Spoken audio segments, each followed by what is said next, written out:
اعوذ باللہ من الشیطان الرجیم بسم اللہ الرحمن الرحیم الصلاۃ والسلام علیک یا سیدی یا رسول اللہ وسلم علیک وعلی آلک واصحابک یا سیدی یا حبیب اللہ الحمدللہ رب العالمین الصلاۃ والسلام علی سید الانبیاء والمرسلین اما بعد فاعوذ باللہ من الشیطان الرجیم بسم اللہ الرحمن الرحیم ان الذين كفروا لو ان لهم ما في الارض جميعا ومثله معه ليفتدوا به من عذاب يوم القيامه ما تقبل منهم ولهم عذاب اليم يريدون ان يخرجوا من النار وما هم بخارجين منها ولهم عذاب مقيم صدق الله مولانا العظيم وصدق رسوله النبي الكريم الامين ونحن ولا ذلك لمن الشاہدین والشاکرین والحمد للہ رب العالمین۔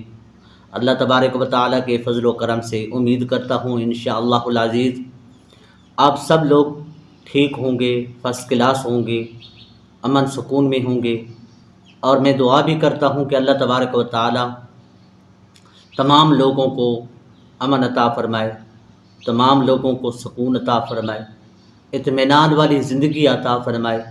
اللہ تبارک و تعالیٰ تمام بیماروں کو صحت یابیاں عطا فرمائے۔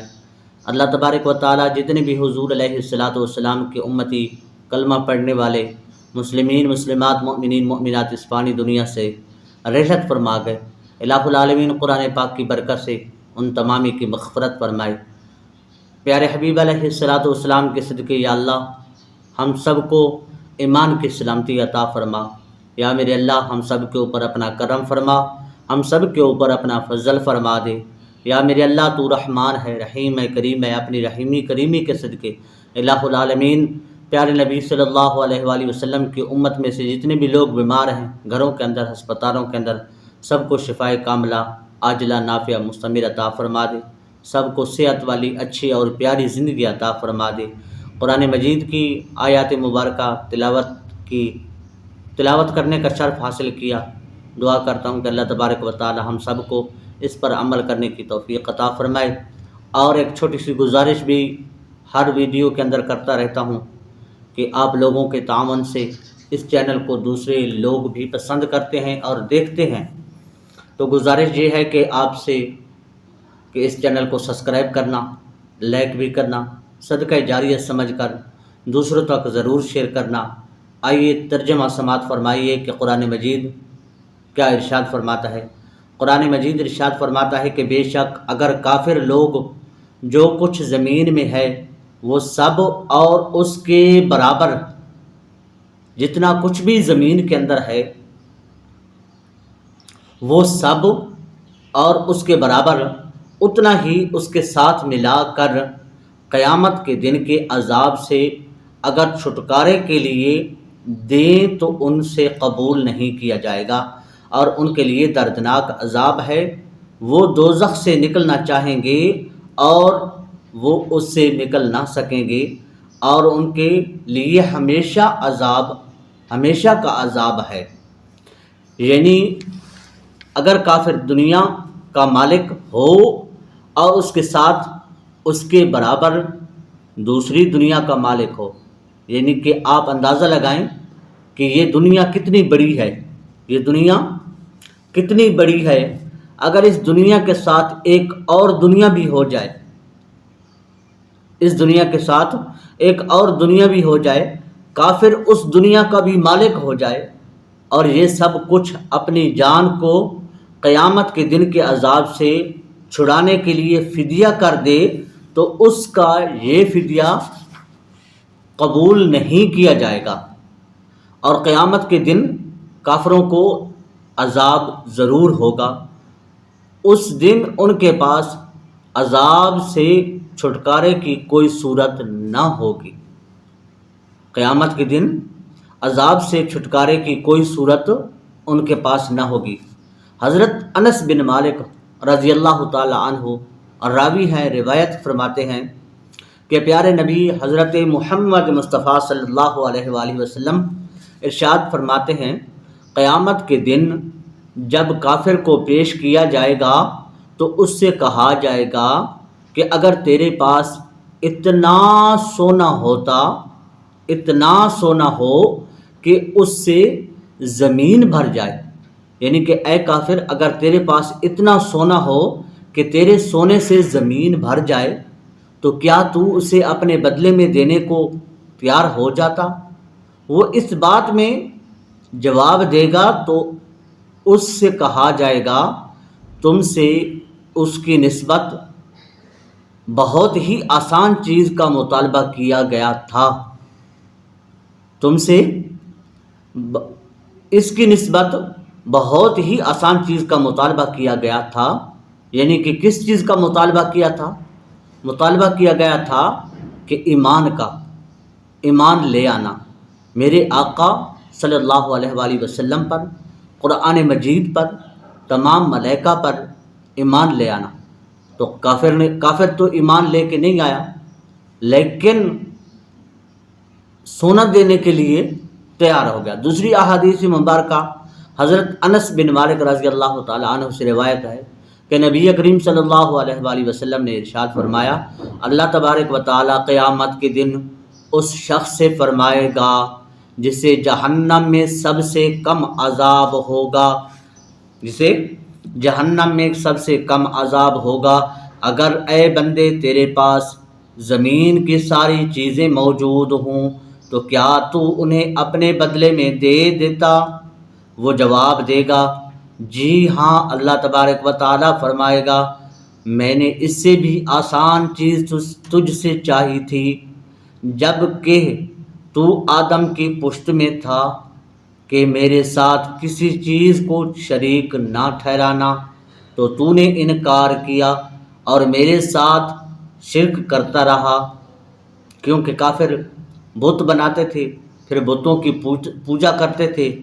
ہم تو اللہ تبارک و تعالیٰ کے فضل و کرم سے اللہ تبارک و تعالیٰ کو ایک مانتے ہیں۔ قرآن مجید کی زبانی قل هو اللہ احد اللہ الصمد لم یلد ولم یولد ولم یکن لہ کفوا احد۔ اللہ تبارک و تعالی وحدہ لا شریک ہے، اس کا کوئی شریک نہیں۔ تو کافر لوگ کیا کرتے ہیں کہ وہ طرح طرح کی چیزوں کی پوجا کرتے ہیں، تو ان چیزوں کو اللہ تبارک و تعالیٰ کے ساتھ شریک ٹھہراتے ہیں۔ تو اسی چیز کا بیان جو ہے وہ اللہ تبارک و تعالیٰ نے فرمایا کہ جب کہ تو آدم کی پشت میں تھا کہ میرے ساتھ کسی چیز کو شریک نہ ٹھہرانا، تو نے انکار کیا اور میرے ساتھ شرک کرتا رہا۔ ایمان کی حفاظت کی فکر کرنا بہت ضروری ہے۔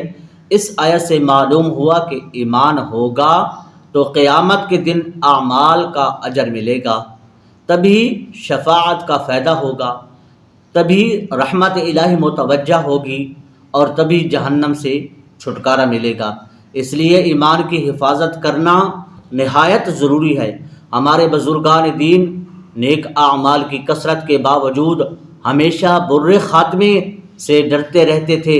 چنانچہ حضرت سفیان ثوری رحمۃ اللہ علیہ کی وفات کا وقت قریب آیا تو آپ بے حد بے قرار اور مضطرب ہوئے اور زار و قطار رونے لگے۔ لوگوں نے عرض کی حضور ایسی گریہ زاری نہ کریں، اللہ تبارک و تعالیٰ کی بخشش اور مغفرت آپ کے گناہوں سے کہیں زیادہ ہے۔ آپ رحمۃ اللہ علیہ نے جواب دیا مجھے اس بات کا یقین نہیں کہ میرا خاتمہ بالخیر ہوگا، اگر یہ پتہ چل جائے کہ میرا خاتمہ ایمان پر ہوگا تو مجھے پہاڑوں کے برابر گناہوں کی بھی پرواہ نہ ہوگی۔ حضرت امام حسن بصری رضی اللہ تعالی عنہ سے پوچھا گیا کیا آپ کا کیا حال ہے؟ آپ رضی اللہ تعالی عنہ نے فرمایا جس شخص کی کشتی دریا کے درمیان جا کر ٹوٹ جائے، اس کے تختے بکھر جائیں اور ہر شخص یعنی کہ غوطے کھاتے ہوئے تختوں پر نظر آئے تو اس کا کیا حال ہوگا؟ عرض کی بے حد پریشان کن۔ آپ رضی اللہ تعالی عنہ نے فرمایا میرا بھی یہی حال ہے۔ ایک بار آپ رضی اللہ تعالی آپ رضی اللہ تعالی عنہ ایسے دل گرفتہ ہوئے کہ کئی سال تک ہنسی نہ آئی۔ لوگ آپ رضی اللہ تعالی عنہ کو ایسے دیکھتے جیسے کوئی قید تنہائی میں ہے اور اسے سزائے موت سنائی جانے والی ہے۔ آپ رضی اللہ تعالی عنہ سے اس غم و حزن کا سبب دریافت کیا گیا کہ آپ اتنی عبادت و ریاضت اور مجاہدات کے باوجود فکر مند کیوں رہتے ہیں؟ آپ رضی اللہ تعالی عنہ نے فرمایا، مجھے ہر وقت یہ خدشہ لاحق رہتا ہے کہ کہیں مجھ سے کوئی ایسا کام سرزد نہ ہو جائے جس کی وجہ سے اللہ تبارک و تعالی ناراض ہو جائے اور وہ فرما دے کہ جو چاہے کرو مگر میری رحمت تمہارے شامل حال نہ ہوگی۔ بس اسی وجہ سے میں اپنی جان پگھلا رہا ہوں۔ دیکھا ہے کہ رات دن حضرت امام حسن بصری رضی اللہ تعالی عنہ عبادت میں مصروف بھی رہتے تھے، ریاضت میں بھی مصروف رہتے تھے، خدمت میں بھی مصروف رہتے تھے، لیکن پھر بھی ڈر اتنا تھا کس سے؟ اللہ تبارک و تعالیٰ کی ذات سے، کہ اگر خدا نخواستہ اللہ تبارک و تعالیٰ یہ فرما دے کہ اے حسن بصری تم جو چاہے کرو میری رحمت تمہارے شامل حال نہ ہوگی، تو بس اسی وجہ سے میں اپنی جان پگھلا رہا ہوں، یعنی کہ پریشان رہتا ہوں۔ تو حضور والا یہ زندگی چند دنوں کی ہے، چند لمحوں کی ہے۔ دعا کریں کہ اللہ تبارک و تعالی ہم سب کو نیک اور اچھے اعمالوں کے ساتھ اپنی زندگیوں کو حسین و جمیل بنانے کی توفیق عطا فرمائے۔ دعا ہے کہ اللہ تبارک و تعالی ہماری اس حاضری کو بھی اپنی بارگاہ کے اندر قبول و منظور فرما کے نیک اور اچھے عمل کرنے کی توفیق عطا فرمائے۔ وآخر دعوانا ان الحمد للہ رب العالمین۔ السلام علیکم ورحمۃ اللہ وبرکاتہ۔